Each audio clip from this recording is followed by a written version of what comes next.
يا مركز اسكو سيدي كالقع على الفطري فضلا حتى وصلتها جنة سبسكرايب سار لايك سار كل السعيل كاسو كن نولاده وهدي ددكو غبوبان او لا غبوبو او سيدي جعيلكو جوغا wuxuu u baahan yahay afcaal iyo dhaqan abuuraya inuu kalgacalkaasi joogo waa taa masalada u baahan markaasi in wax la iska weydiiyo oo la tilmaamo waa taa masalada aan isku dayaya markaa wixii alla ka fudaydiyo subxaanahu wa tacaala inaan soo naqliyo ama se soo koobiyo idan kalgacalka qoyska iyo gurigu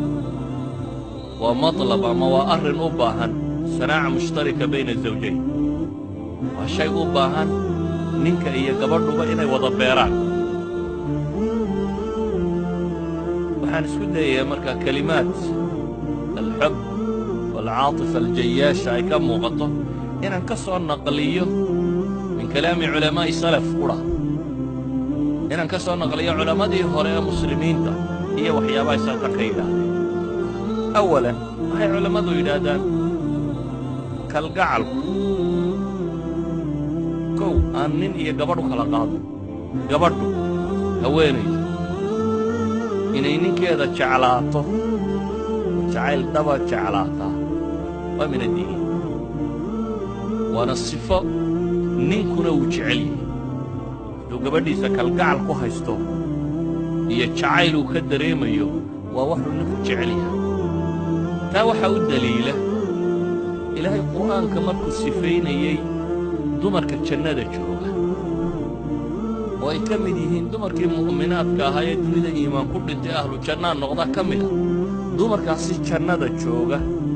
ilaahay markuu sifaynayey subxaana wa tacaala wuxuu ku sifeeyey inay yihiin kuwa raggooda jecel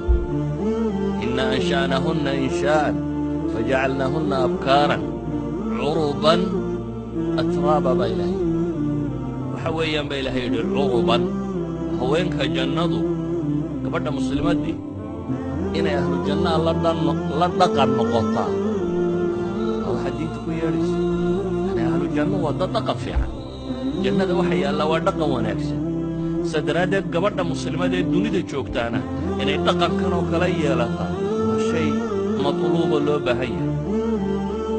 walowlaa haddii aanu ahayn ninku mid ku farxaya inay haweentiisu jeceshay haddaanu ahayn ilaahay uguma sheegeen nimcada uu jannada ku helaya inay